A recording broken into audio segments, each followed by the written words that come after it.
अस्सलाम वालेकुम गाइस, कैसे हैं आप। उम्मीद करता हूं कि आप सब खैरियत से होंगे, खुश होंगे और हमारी दुआ है कि आप हमेशा खुश रहें, हंसते और मुस्कुराते रहें। मेरा नाम है रहमान अनवर और मैं हूं मोहम्मद सैयद और मैं हूं ज़फर इकबाल। और आज हम जिस वीडियो पर रिएक्ट करने जा रहे हैं, इस वीडियो का टाइटल है petrol will become cheaper by 9.5। तो भाई ये तो जब से भाई सस्ता हुआ है ना, इधर भी सब आपकी मिसालें दे रहे हैं इंडिया की कल से। तो चलो खैर, सबसे पहले वीडियो देखते हैं और बाद में देते रिव्यू। तो चलो वीडियो करते हैं शुरू।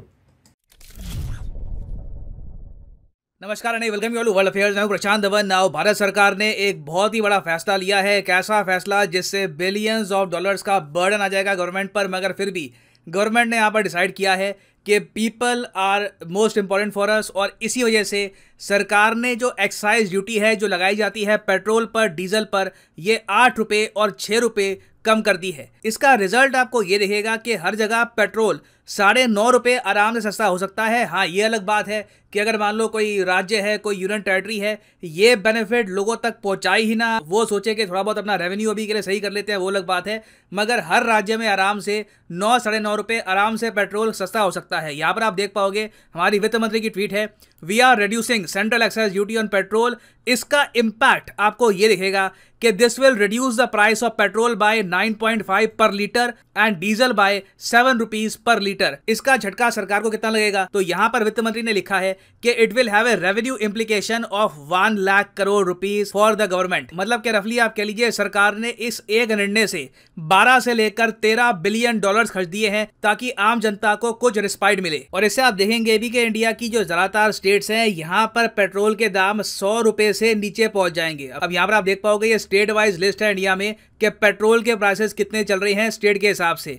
बिहार में थोड़े ज्यादा है, अभी 116 रुपए पर लीटर के हिसाब से यहाँ पे लोगों को कुछ रिस्पाइट मिलेगी, मगर फिर भी पेट्रोल के दाम ज्यादा रहेंगे। आसाम में 100 रुपए से कम हो जाएंगे, गुजरात में कम हो जाएंगे, हरियाणा, हिमाचल प्रदेश, झारखंड, जम्मू कश्मीर, कर्नाटका में भी 100 के आसपास का ही रहेगा मामला। मगर पंजाब, उत्तराखंड, इवन दिल्ली, ये सब जो स्टेट यूनियन टेरिटरीज हैं, मोस्ट प्रोबेबली यहाँ पे आपको पेट्रोल के दाम 100 रुपए से कम दिखेंगे। मगर हाँ, यहाँ पर मैं ये मेंशन कर दूं कि हमारी वित्त मंत्री ने भी ये साफ बात बोली है कि मैं रिक्वेस्ट करती हूँ सारी स्टेट गवर्नमेंट्स को, सबको, कि ये जो हमने छूट दी है ये कॉमन मैन तक ये रिलीफ पहुंचाओ। इससे अपना जो बजट है, अपना जो यहाँ पर रेवेन्यू सिस्टम है, उसको ठीक करने में मत लग जाना। ना इस ट्वीट के नीचे आप देखोगे एक और बहुत ही बड़ा निर्णय ये है सरकार का कि जो गैस सिलेंडर है इस पर भी 200 रुपए की सब्सिडी देगी सरकार। ये ऑफ कोर्स दिया जाएगा उन 9 करोड़ बेनिफिशियरीज को जो आती हैं प्रधानमंत्री उज्ज्वला योजना के अंडर, और इससे भी सरकार को हर साल 6100 करोड़ रुपए का झटका लगने वाला है। तो ओवरऑल पूरे पैकेज की अगर मैं बात करूं, अभी कुछ और चीजें भी हैं यहाँ पर, वो भी काफी बड़े निर्णय हैं। सरकार ने आराम से यहाँ पर 17 से लेकर 18 बिलियन डॉलर्स ऑल टुगेदर खर्च दिए हैं इन्फ्लेशन को रोकने के लिए, क्योंकि देखो पेट्रोल डीजल के दाम ये कम करना बहुत इंपॉर्टेंट है। ऑब्वियसली आम आदमी तो पेट्रोल परचेज करता है, मगर पेट्रोल डीजल के दाम से ही आप अगर देखो तो बाकी चीजों के जो प्राइसेस हैं ये भी कम होते हैं, बढ़ते हैं। अगर पेट्रोल डीजल महंगा होगा तो ट्रक्स जरा चार्ज करेंगे ट्रांसपोर्टेशन का, ब्रेड, दूध, सब्जियां सब कुछ अपने आप महंगी होती रहेगी। और सरकार के लिए बहुत ही ज्यादा इंपॉर्टेंट है कि देश में जो इन्फ्लेशन है इस साल ये 5.7% से कम रहे। This is very important. मगर सरकार का जो टारगेट है, आरबीआई का जो टारगेट है इन्फ्लेशन को काबू में रखने का, ये टारगेट अभी के लिए कंट्रोल में नहीं आ पा रहा। इंडिया में इन्फ्लेशन आप अगर देखो तो 7.5 के आसपास घूम रही है। और हालांकि मैं यहाँ पर मेंशन करूंगा, ग्लोबली हम लोग हर जगह इन्फ्लेशन देख रहे हैं। इन्फ्लेशन हर जगह आपको दिखेगी। टर्की में 70% है, ईरान में 35%, श्रीलंका में 30% के आसपास है, रशिया में 17% से भी ऊपर है, यूक्रेन, पाकिस्तान में 13% से ऊपर इन्फ्लेशन है। इन सब कंट्रीज में अभी इन्फ्लेशन आप बढ़ती हुई देखोगे। इवन जो डेवलप्ड कंट्री हैं, यूएसए में आप अगर देखो इन्फ्लेशन आपको 8.30 मिलेगी। इवन यूके में जो इन्फ्लेशन है ये आपको मिलेगी 9% के आसपास। तो दुनिया भर में आज के समय इन्फ्लेशन का जो मेन कारण है वो है तेल के बहुत ज्यादा दाम, कच्चे तेल के दाम बढ़ चुके हैं। और अमेरिका में तो इसको काफी बार बाइडन इन्फ्लेशन भी कहा जाता है, इसको बाइडन इन्फ्लेशन भी कहते हैं। अब एक नया वर्ड इन्होंने बना दिया है, बाइडन इन्फ्लेशन। और बाइडन इन्फ्लेशन भी पता है क्यों बनाया है? कई अमेरिकन इस बात को लेकर थोड़ा सा चिढ़ गए कि जब भी जो बाइडन से पूछो कि महंगाई 40 साल में सबसे ऊंचे स्तर पे पहुंच चुकी है, बाइडन कहते हैं कि यह सब गलती है पुतिन की। अगर पुतिन यूक्रेन पे अटैक ना करते, वॉर स्टार्ट ना करते, तो ये सब ना होता। जबकि देखिए आज के समय कई जियोपॉलिटिकल एनालिस्ट, कई रिपोर्ट्स ये क्लेम कर चुकी हैं कि यूएस भी वॉर को रोकने के लिए कुछ नहीं कर रहा। ये भी जिस तरीके से आर्म कर रहे हैं यूक्रेन को और डॉलर छाप रहे हैं, बिलियंस ऑफ डॉलर्स उठाकर बस यूक्रेन को दे रहे हैं ताकि रशियंस को और अटैक करे, वॉर और जरा बेटर हो जाए। तो इस सब की वजह से कई अमेरिकन्स ने कहा है कि ये पुतिन की गलती नहीं है, ये बाइडेन की नीति अजीब सी थी। This is not Putin inflation, this is Biden inflation. और मैं आपको ये बता दूं, ये वॉर जितनी लंबी चलेगी आप देखोगे अभी महंगाई और बढ़ेगी दुनिया भर में। कई देश अफ्रीका में, एशिया में कोलैप्स कर सकते हैं या फिर कोलैप्स करने की कगार पे आ सकते हैं। इंडिया के साथ ऑफ कोर्स ऐसा बिल्कुल भी नहीं होगा, मगर हम अभी ट्रबल में हैं। We are not fine right now. देश के काफ़ी फेमस जर्नलिस्ट और इकोनॉमिस्ट हैं स्वामीनाथन अय्यर साहब, इन्होंने रिसेंटली ये कहा था कि हमारा हाल श्रीलंका, पाकिस्तान जैसा नहीं होगा। इन कंट्रीज़ का हाल अभी और बदतर होना इन द नियर फ्यूचर, मगर we are certainly in trouble. जो हमारा टारगेट है इन्फ्लेशन का, इन्फ्लेशन उससे ऊपर जारी है। इससे इवेंचुअली आम आदमी की जेब को चोट पहुंचेगी। आम आदमी डिमांड कम क्रिएट करेगा, वो परचेज कम करेगा मार्केट में। फिर बाकी जो इंडस्ट्रीज है, ऑटो इंडस्ट्री, उसके अलावा वेरियस और हमारी इंडस्ट्रीज है, सर्विस सेक्टर है, इसको भी नेगेटिव इंपैक्ट यहाँ पर झेलना होगा। मगर सरकार इन्फ्लेशन कंट्रोल करेगी कैसे? आपने कभी सोचा है? अपने आप में कितना बड़ा चैलेंज लगता है, क्योंकि आप जेन्युइनली एक बार सोच कर देखिए, दुनिया भर में कच्चे तेल के प्राइसेस बढ़ रहे हैं, रॉ मटेरियल के प्राइसेस बढ़ रहे हैं, एवरीथिंग इज बिकमिंग एक्सपेंसिव। ऐसे टाइम में कैसे भारत सरकार इंडिया की जनता को सेव करके रखेगी इससे? How will they do it? देखिए यहाँ पर बलि चढ़ाई जाएगी फॉरेन एक्सचेंज रिजर्व्स की। अब आपको मैं एक बात बताता हूँ, आप यहाँ पर देख पाओगे ये इंडिया के फॉरेन एक्सचेंज रिजर्व का ग्राफ है। यहाँ पर आप देख पाएंगे 2012 के आसपास इंडिया के फॉरेक्स रिजर्व रफली आप कह सकते हैं 340-350 बिलियन डॉलर के आसपास थे। फिर 2014 के आसपास ये जो रिजर्व है ये 370-380 बिलियन डॉलर का हुआ। उसके बाद हमारा विदेशी मुद्रा भंडार बढ़ता गया। एक बार को आके हमारे पास 620-625 बिलियन डॉलर के आसपास भी फॉरेन एक्सचेंज रिजर्व थे। तब से हम देख रहे हैं गिरावट स्टार्ट हो चुकी है, और यहाँ पे आप देखोगे अभी इन द फ्यूचर और गिरावट होगी। ऑलरेडी हमारे फॉरेक्स रिजर्व 600 बिलियन डॉलर से नीचे गिर चुके हैं। आज फिर से 2.6 बिलियन डॉलर की गिरावट आई है। ये गिरावट इन द फ्यूचर आप और देखोगे। बेसिकली सरकार ज़्यादातर फॉरेक्स रिजर्व का यूज़ करेगी, क्योंकि ये जो हमने इकट्ठा किया था फॉरेक्स रिजर्व, ये स्ट्रैटेजी के अंडर इकट्ठा किया था। जब दुनिया में संकट फैलेगा उस वक्त अपने पास एक अच्छा रिजर्व होगा, आराम से झेल लेंगे बुरे समय को, रेनी डेज निकाल लेंगे। फिर उसके बाद देखिए इवेंचुअली कभी ना कभी तो वॉर खत्म होगी, कभी ना कभी तो पुतिन भी ठंडे होंगे, तेल के दाम वापस कंट्रोल में होंगे। फिर उसके बाद विदेशी मुद्रा भंडार फिर से उठा लेंगे, मौका आएगा। और ये हमने इन द पास किया भी है। 2008 में आप अगर देखो तो जो ग्लोबल फाइनेंशियल क्रैश आया था उसके बाद भी इंडिया ने अपने विदेशी मुद्रा भंडार का इस्तेमाल किया था, और फिर 2012 तक मतलब के 4 साल लग गए, हमने रिक्लेम किया 2008 वाला स्टेटस। तो as a country we are well prepared. हमने सोच रखा था कल को प्रॉब्लम आएगी तो we will do all this. Main अभी ऑब्जेक्टिव ये होना चाहिए कि as a country we keep on growing. Investors के लिए इंडिया अट्रैक्टिव रहे, जो रहेगा भी। और जब ये दुनिया भर में आर्थिक संकट जो खड़ा हो गया है, जब ये खत्म हो जाएगा, India will emerge as a stronger economy as well. Now finally मैं यहाँ पर आपसे एक क्वेश्चन पूछूंगा जिसका आंसर मैं आपको दूंगा नहीं, इसके बारे में आपको पता होना चाहिए। क्वेश्चन यहाँ पर ये है कि वो कौन सा अंतर्राष्ट्रीय संगठन है जिसने रिसेंटली 30 बिलियन डॉलर का फंड बनाया है फूड क्राइसिस से निपटने के लिए। ये यूक्रेन वॉर के बाद ये सब किया गया है। तो आपको बताना ये सब किसने किया है। Option A World Bank, option B Asian Development Bank, option C BRICS Bank, या फिर option D European Union. Comment section में सब लोग आंसर करो। जो लोग सही आंसर करेंगे मैं उनकी कमेंट को हार्ट दे दूंगा। बाकी गूगल करोगे 30 बिलियन डॉलर फूड क्राइसिस तो आराम से आपको इसका आंसर वैसे भी मिल जाएगा। बट इधर वे मैं कमेंट सेक्शन में कोशिश करूंगा कि आपको इसका सही आंसर पता लगवा दूं। और फाइनली यहाँ पर मैं ये भी ऐड कर दूं कि कल सुबह 11 बजे है लाइव अनअकैडमी का टेस्ट। बस अटेम्प्ट करना है, मतलब लिटरली आपको लिंक पे क्लिक करना है, सुबह 11 बजे उठना है, और आप 250 रुपये अमेजॉन गिफ्ट वाउचर में जी सकते हैं। इस वाउचर को आप यूज़ कर सकते हो अमेजॉन पे कुछ परचेज करने के लिए, pretty much anything you want. तो सिंपली जाओ यहाँ पर कमेंट सेक्शन में, ये लिंक आपको मिल जाएगा, लिंक पे क्लिक करो। अगर आप मोबाइल फ़ोन पे हैं तो पहले अनअकैडमी की ऐप डाउनलोड कर लेना, फिर यहाँ पर क्लिक करो एनरोल नाउ पर, और फिर यहाँ पर सुबह जो 11 बजे का टेस्ट है 22 मई का, इसके लिए कर लेना enrol.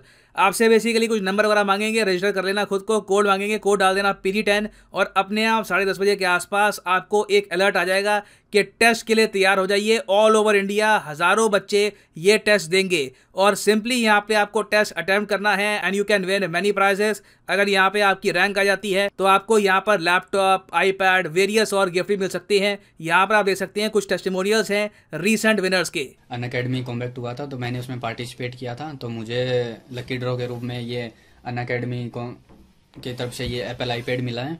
I am Gungun Agrawal and I gave Unacademy Combat on 27th of Feb, in which I got rank 1, and then I received this MacBook Air. तो कल सुबह 11 बजे टेस्ट होगा। I wish you all luck and attempt the test tomorrow.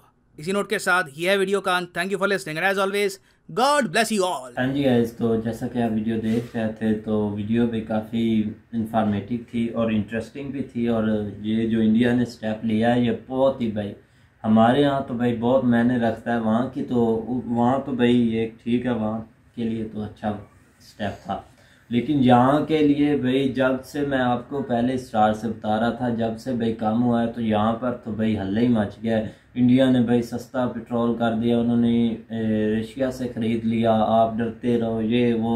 बाकायदा हमारे इमरान खान साहब ने भी ये पोस्ट लगाई हुई थी, उन्होंने भी ले लिया ऑयल। तो आप देख लें कि ये पेट्रोल के पीछे हर एक बंदे ने भाई मिसाल दिया है। तो पता नहीं इनको क्या हुआ है एकदम से। यही बोलते हैं ना कि भाई वो देख लें कि वो अपनी आज़ाद खारजा पॉलिसी है उनकी, तो वो अपना हर काम जो करना चाह रहे हैं कर रहे हैं। उनका जो है ना वो तनकीद करना बनता भी है, क्योंकि इमरान खान साहब जो है ना वो अब हर जलसे में भी ये बात कर रहे हैं कि मैं जो है ना मुझे पेट्रोल जो है ना वो 30% डिस्काउंट पे मिल रहा था।